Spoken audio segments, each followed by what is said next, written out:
and marketing it. ఈరోజు మరి వారి యొక్క సింగిల్ ప్రొడక్ట్ని ప్రపంచ స్థాయిలో తీర్చిదిద్దే విధంగా వారి యొక్క ప్రస్థానానికి నేను అభినందనలు తెలియజేస్తూ ఆ లేఖ ద్వారా వారికి శుభాకాంక్షలు తెలియజేశాను. Sri Patabi garu later called on me and presented me with some popcorn. There is an interesting coincidence. Even Sri Patabi garu may not be aware of it. Soon afterwards, there was a briefing by the Ministry of Agriculture in Uparashtrapati Bhavan, where the Union Agriculture Minister Sriman Shivraj Singh Chauhan ji was present with all the popcorn products of our Patabi garu to them. ఆ తర్వాత శ్రీ పట్టాభి గారు నన్ను కలుసుకొని పాప్కార్న్ను బహుకరించడం జరిగింది. బహుశా పట్టాభి గారికి కూడా తెలియకపోవచ్చు, మరి ఒక ఆసక్తికరమైనటువంటి యాదృచ్ఛిక సంఘటన జరిగింది. ఆ తర్వాత కొద్ది కాలానికి వ్యవసాయ మంత్రిత్వ శాఖ ఆధ్వర్యంలో ఒక సమావేశం జరిగింది. ఆ సమావేశానికి కేంద్ర వ్యవసాయ శాఖ మంత్రి గారు శ్రీమాన్ శివరాజ్ సింగ్ చౌహాన్ గారు కూడా హాజరయ్యారు. ఆ సమావేశంలో శ్రీ పట్టాభి గారు నాకు అందించినటువంటి పాప్కార్న్ను అందరికీ కూడా అందించడం జరిగింది. Why I am sharing this simple incident? Because it illustrates the power of entrepreneurship of Indian farmer. ఈరోజు ఈ ఉదాహరణను మీ ముందు ఎందుకు ఉంచుతున్నాను? ఎందుకంటే ఒక రైతు సాధించినటువంటి ప్రగతిని ప్రపంచానికి పరిచయం చేస్తున్నాం. My dear farmer brothers, we all know that farmers are the backbone of our nation. ప్రియమైన మిత్రులారా, రైతులే మన దేశానికి వెన్నెముక. Long before we speak of GDP and growth engines, it was the farmer who fed this civilization season after season, harvest after harvest. మన GDP అభివృద్ధి చోదక శక్తుల గురించి మాట్లాడటం ప్రారంభించక ముందే కాలానుగుణంగా పంటలు పండిస్తూ ఆ పంటను తద్వారా పంటను అందిస్తూ ఈ నాగరికతను అన్నం పెట్టింది రైతే. Our festivals, our calendars, our very sense of time have been shaped by the cycle of sowing and reaping. మన పండుగలు, మన పంచాంగాలు, మన కాలగమన భావన సైతం విత్తనం వేయడం నుంచి పంట కోయడం వరకు సాగిన వ్యవసాయ చక్రం ఆధారంగానే రూపుదిద్దుకుంది. Around January 14th, the entire nation comes together to celebrate the harvest season, be it Magar Sankranti in Andhra Pradesh and Telangana, and in North India, Lohri in Punjab, Pongal in Tamil Nadu, Bihu in Assam. జనవరి 14వ తేదీ సమీపంలో దేశమంతటా పంటల పండుగను జరుపుకుంటుంది.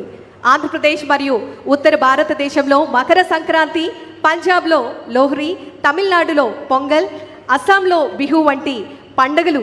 ముఖ్యంగా ఈ పండుగల రూపం ద్వారా మనమందరం దేశంలో ఉన్న ప్రతి ఒక్కరం పంటల పండుగను ఘనంగా జరుపుకుంటున్నాం.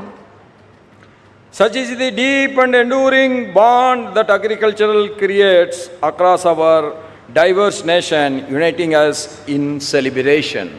మన వైవిధ్యభరితమైనటువంటి మన భారతదేశంలో వ్యవసాయం ఏర్పరిచిన బలమైన చిరస్థాయిగా నిలిచే విధంగా ఎందుకు చెప్పుకుంటున్నామంటే ఈ ఘనతకు ప్రతి ఒక్క రైతు కూడా ఎంతగానో కృషి చేయడం జరిగింది. Agriculture and allied activities account for nearly 1/5 of country's gross value added at current prices. ప్రస్తుతం ధరల ప్రకారం మన దేశ స్థూల విలువల జోడింపులో వ్యవసాయము మరియు అనుబంధ సంస్థలకు సంబంధించినటువంటి కార్యకలాపాలు దాదాపుగా 5వ వంతు ఉన్నాయి. It employs approximately 46.1% of the workforce and supports close to 55% of the entire population. దేశంలోని శ్రామిక శక్తిలో సుమారు 46.1% మందికి వ్యవసాయ రంగంలో ఉపాధి కల్పించగా దాదాపు 55% జనాభాకు ఇది జీవన ఆధారంగా మారింది. In the agriculture year of 2024-25, Bharat has recorded food grain output of over 350 million metric tons, marking an increase of over 25 million metric tons over the preceding year. 2024-25 వ్యవసాయ సంవత్సరంలో భారత్ 350 మిలియన్ మెట్రిక్ టన్స్కు పైగా ఆహార ధాన్యాల ఉత్పత్తిని నమోదు చేసింది. అది అంతకు ముందు సంవత్సరంలో పోలిస్తే 25 మిలియన్ మెట్రిక్ టన్నులకు పైగా పెరుగుదలను సూచిస్తోంది. I appreciate both the state and the central governments for their various schemes for safeguarding the interest of farmers, like PM Kisan Samman Nidhi, PM's Fasal Bima Yojana, Kisan Credit Card schemes and many others. కేంద్ర ప్రభుత్వానికి అదేవిధంగా రాష్ట్ర ప్రభుత్వానికి శుభాకాంక్షలు తెలియజేస్తూ ఉన్నాము. PM Kisan Samman Nidhi, PM Fasal బీమా Yojana, Kisan credit card పథకాలు వంటి అనేక సంక్షేమ పథకాలు నేను అభినందిస్తున్నాను. National Food Security and Nutrition Mission also ensures seed certification, integrated nutrient and pest management, and farm mechanization assistance and field demonstrations for maize farmers. జాతీయ ఆహార భద్రత మరియు పోషకాహార మిషన్ ద్వారా మొక్కజొన్న రైతులకు విత్తనం యొక్క ధృవీకరణ, సమగ్ర పోషక నిర్వహణ, పురుగుల నియంత్రణ, వ్యవసాయ యాంత్రీకరణ, అలాగే క్షేత్రస్థాయిలో ప్రదర్శనలు కూడా అందించబడుతున్నాయి. As a farmer from the farmers community, I am very happy to see that the farmers are embracing a new era, an era of technology and innovation. రైతులు సాంకేతికత మరియు ఆధునిక కాలంలో కూడా ఆవిష్కరణలతో కూడినటువంటి ఒక నూతన యుగాన్ని స్వీకరించడం, ఇది చూడటం నాకు ఎంతో ఆనందంగా అనిపిస్తోంది. And the more happiness is that our farmers are coming forward and they are leading in it. ఇందులో మన రైతులే ముందంజలో ఉండటం నాకు మరింత ఆశాభావాన్ని కల్పించడం జరుగుతోంది. The union government's Namo Drone Didi having an outlay of over rupees 1,200 crores for providing drones to women self-help groups, for providing rental services to farmers for the application of fertilizers and pesticides has yielded significant results all over the country. రైతులకు ఎరువులు, పురుగుల మందులు పిచికారీ చేయడానికి అద్దె ప్రాతిపదికన drone సేవలను అందించేందుకు మహిళా స్వయం సహాయక సంఘాలు డ్రోన్లు సమకూర్చే విధంగా కేంద్ర ప్రభుత్వం నమో డ్రోన్ దీదీ పథకాన్ని 1,200 కోట్లకు పైగా కేటాయించడం, తద్వారా గణనీయమైనటువంటి ఫలితాలను సాధించడం జరిగింది. This is greatly benefiting the women farmers. ఈ పథకం మహిళా రైతులకు ఎంతగానో ప్రయోజనాన్ని చేకూర్చింది. For years, our Mother Bharat was dependent on imported hybrid seed technology for high quality popcorn maize. అనేక సంవత్సరాలుగా అధిక నాణ్యత గల పాప్కార్న్ మొక్కజొన్న కోసం భారత్ దిగుమతి చేసుకునే హైబ్రిడ్ విత్తన సాంకేతికంపై ఆధారపడి ఉంది. As we all know, every ton of that dependency was a quite outflow of our foreign exchange and a reliance on someone else innovation. ఆ ఆధారపడినటువంటి ప్రతి ఒక్క టన్ను వెనుక మన భారతదేశానికి సంబంధించినటువంటి విదేశీ మారక ద్రవ్యం నిశ్శబ్దంగా దేశం వెలుపలికి వెళ్తోంది. అంతేకాక అది ఇతరుల ఆవిష్కరణలు కూడా మన ఆధారపడి ఉన్నటువంటివన్నీ కూడా దానికి ప్రతీకగా నిలిచే విధంగా ఉంటుంది. Today, with the launching of India's first non-GMO high expansion popcorn maize hybrid seed, developed and grown right here on our Mother Bharat soil, that dependency begins to an end. ఈ రోజు మనం చూస్తున్నటువంటి ఈ కార్యక్రమం భారతదేశం నేలపై అభివృద్ధి చేసే ఈ సాగు చేసినటువంటి భారతదేశపు తొలి జన్యుపరంగా మార్పు చేయని మొక్కజొన్న వంగడం, మరి ఈరోజు ఈ కార్యక్రమంలో ఏదైతే మనం చూస్తూ ఉన్నామో ఆధారపడే పరిస్థితికి ముగింపుకు పలికే విధంగా ఈరోజు శ్రీకారం చుడుతున్నాం. This is a great effort of all of you, including Gourmet Popcornica, that we are not going to import from America. That is going to end soon, but we are going to export from India to America the popcorn. ఈరోజు మరి మనమందరం కూడా government పాప్కార్నికాకు శుభాకాంక్షలు తెలియజేద్దాం. ఇకపై మన భారతదేశం వేరే country నుంచి మనం దిగుమతులు చేసుకునేటటువంటి అవకాశం అవసరం లేదు.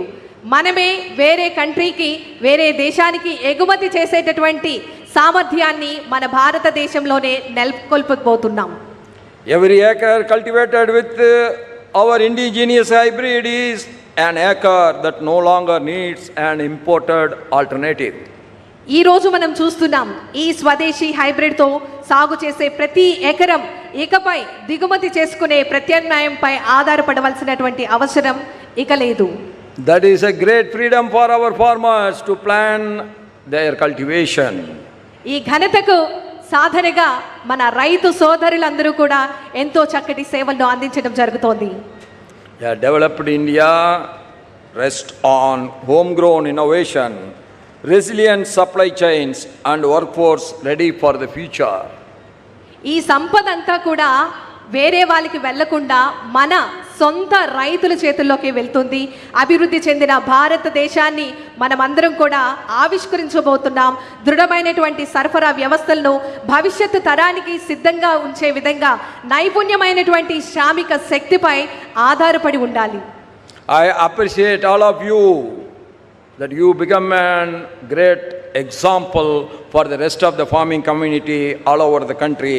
I appreciate what Gourmet Popcornica and the farming families of this region has achieved together. గౌర్మే పాప్కార్నికా సంస్థ మరియు ఈ ప్రాంతంలో రైతు కుటుంబాలు కలిసి సాధించినటువంటి ఈ విజయాన్ని నేను హృదయపూర్వకంగా అభినందిస్తున్నాను. Our Honorable Chief Minister Sriman Chandrababu Naidu Garu has consistently demonstrated a visionary approach towards agriculture and the rural development. మన ఆంధ్రప్రదేశ్ రాష్ట్ర గౌరవ ముఖ్యమంత్రి వర్యులు గౌరవనీయులు శ్రీ నారా చంద్రబాబు నాయుడు గారు వ్యవసాయం మరియు గ్రామీణాభివృద్ధి పట్ల ఎల్లప్పుడూ దూరదృష్టితో కూడినటువంటి విధానాన్ని ప్రదర్శిస్తూ ఉన్నారు. His pioneering initiatives from establishing Rayat Bazaars to promoting horticulture, natural farming and farmer-centric support system reflect his deep commitment to the welfare and the prosperity of our farmers. రైతు బజారులను స్థాపించడం తద్వారా మరియు ఉద్యానవన పంటలను, ప్రకృతి వ్యవసాయాన్ని, రైతు కేంద్రిత సహాయ వ్యవస్థలను ప్రోత్సహించడం, ముఖ్యంగా మనం చూసినట్లయితే వారి యొక్క మార్గదర్శక కార్యక్రమాలు రైతు సంక్షేమం మరియు అభ్యున్నత పట్ల ఆయన ఎంత లోతైనటువంటి నిబద్ధత ఉందో దానికి నిలువెత్తు నిదర్శనం వారు. Through his work, he has helped to transform agriculture into a more sustainable and profit-giving livelihood. మన గౌరవ ముఖ్యమంత్రి వర్యులు శ్రీ నారా చంద్రబాబు నాయుడు గారి వారి యొక్క దార్శనిక నాయకత్వంతో ఆయన చేస్తున్నటువంటి కృషి ద్వారా వ్యవసాయాన్ని మరింత సుస్థిరమైన, లాభదాయకమైన జీవన ఉపాధిగా మార్చేందుకు ఆయన విశేషంగా దోహదపడుతూ ఉన్నారు. I commend Sri Naidu Garu's foresighted leadership and efforts to empower the Annadada, our farmers. అన్నదాతలను సాధికారులుగా తీర్చిదిద్దేందుకు మన గౌరవ ముఖ్యమంత్రి వర్యులు శ్రీ నారా చంద్రబాబు నాయుడు గారు చూపుతున్నటువంటి దూరదృష్టితో కూడిన నాయకత్వానికి, వారి యొక్క కృషిని నేను అభినందిస్తున్నాను. This popcorn journey is not a small one. It is going to make history. I am told that over 17,500 farmers across the 8 states of our country cultivating nearly 40,000 acres are today's a part of this great popcorn journey.